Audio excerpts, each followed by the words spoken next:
नमस्कार, मैं प्रखरवास ने आप सभी का समाचार टाइम 24 के खास प्रोग्राम प्राइम टाइम में स्वागत करता हूं। अमेरिका में 25 छात्रों का भविष्य अधर में लटक गया है। वेस्टर्न कैंटकी विश्वविद्यालय में कंप्यूटर साइंस के प्रथम सेमेस्टर के छात्रों को विश्वविद्यालय ने कॉलेज छोड़ने के लिए कहा है। इन छात्रों को कहा गया है कि वे वापस भारत जाकर दूसरे कॉलेज में प्लेसमेंट देखें।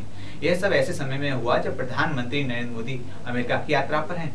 टाइम्स के अनुसार इन 25 छात्रों ने विश्वविद्यालय में प्रवेश के मानकों को अभी तक पूरा नहीं किया है, जिसके बाद यह फैसला लिया गया है कि आपको बता दें कि इस साल जनवरी में 60 भारतीय छात्रों को कार्यक्रम के लिए नामांकित किया गया था, जिसके बाद विश्वविद्यालय ने अंतर्राष्ट्रीय नियोक्ताओं का इस्तेमाल कर इन छात्रों को भर्ती करने के फैसला किया था। पश्चिमी केंटकी में कंप्यूटर विज्ञान कार्यक्रमों के अध्यक्ष जेम्स गैरिस ने कहा है कि करीब 40 छात्र प्रवेश के लिए आवश्यक मानकों पर खरे नहीं उतर पाए। इनको यूनिवर्सिटी की ओर से सुधार में मदद की पेशकश भी की गई थी। कुछ छात्र अपनी पढ़ाई जारी रख सकेंगे, लेकिन इनमें से 25 छात्रों को छोड़कर जाना होगा। ग्रेने ने कहा कि वे एक कंप्यूटर प्रोग्राम तैयार नहीं कर पाए, जबकि यह पाठ्यक्रम का एक आवश्यक हिस्सा है। न्यूयॉर्क टाइम्स ने जेम्स ग्रे के हवाले से कहा, अगर प्रोग्राम तैयार करने की क्षमता के बगैर वे यहाँ आ गए तो यह मेरे विभाग के लिए शर्मनाक है। दिल्ली में सत्तासीन केजरीवाल सरकार और केंद्र की मोदी सरकार के बीच खींचतान जारी है। एक दिन पहले ही दिल्ली का सुरक्षा पर प्रधानमंत्री नरेंद्र मोदी को घेरने वाली आम आदमी पार्टी ने उपराज्यपाल नजीब जंग को पीएम मोदी का जासूस बता दिया है। आप नेता संजय सिंह ने आरोप लगाया है कि उत्तराखंड में असफल होने के बाद भारतीय जनता पार्टी अब दिल्ली सरकार को भी अस्थिर करना चाहती है।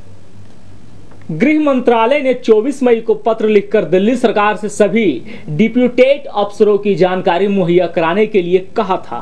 पत्र के मुताबिक इसमें सिर्फ बाबू ही नहीं बल्कि उन अफसरों के नाम भी बताने हैं जो ठेके पर दिल्ली सरकार में अपने सेवाएं दे रहे हैं। गृह मंत्रालय की इस चिट्ठी की वजह से केंद्र सरकार और दिल्ली सरकार के बीच एक बार फिर से टकराव के हालात पैदा हो गए हैं। बताया जा रहा है कि यह सारा विवाद उपराज्यपाल नजीब जंग की पीएमओ को लिखी एक चिट्ठी से शुरू हुआ। रियो ओलंपिक जाने को लेकर विवाद पर विराम लगाने के साथ दिल्ली हाई कोर्ट ने कड़ी नसीहत भी दी है। हाई कोर्ट ने कहा है कि खेल के अंतर्राष्ट्रीय क्षेत्र में पदक ताकत नहीं बल्कि दिमाग से जीता जाता है। खिलाड़ी के चयन में अंतिम मिनट में चुनौती चयनित खिलाड़ी को मानसिक परेशानी व उसकी तैयारी को प्रभावित कर सकती है। अदालत ने कहा कि आप दोनों यानी सुशील व नरसिंह के झगड़े में देश हार जाएगा। पीठ ने कहा कि WFI ने नरसिंह के चयन में उचित, पारदर्शी और निष्पक्ष प्रक्रिया अपनाई है। ऐसे में ट्रायल करने वाले याची के सुझाव को स्वीकार नहीं किया जा सकता है।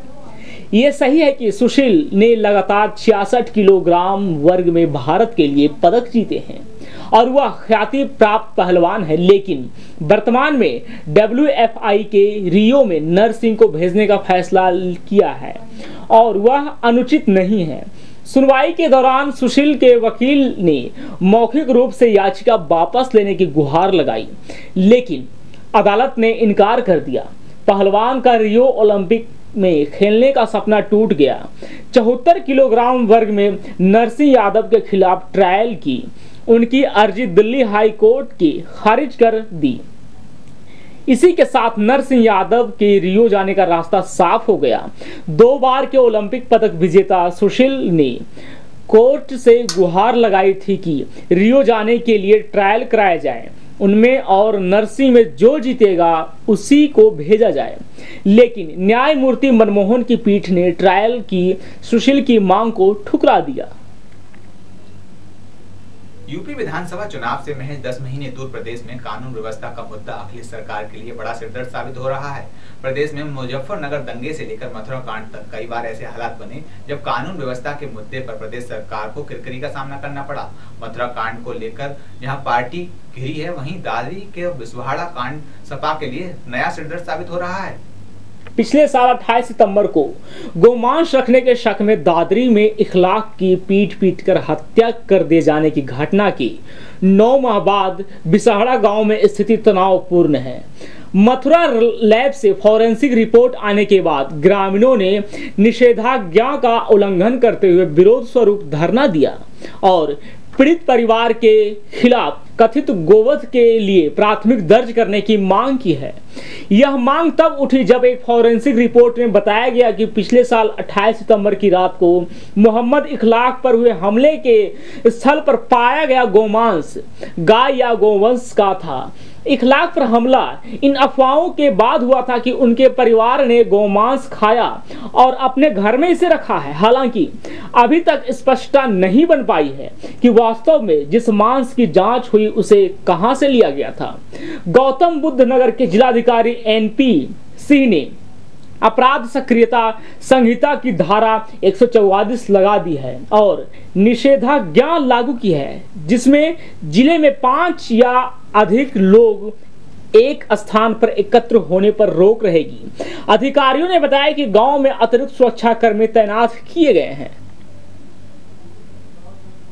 कई दिनों से लगातार चर्चा में बने बिहार के मेरिट घोटाले में राजद सुप्रीमो ने अब मुंह खोला है। कहा है कि जिसकी गलती है वह जेल जाएगा। सरकार के निर्देश पर पुलिस ने FIR दर्ज कर जांच शुरू की है।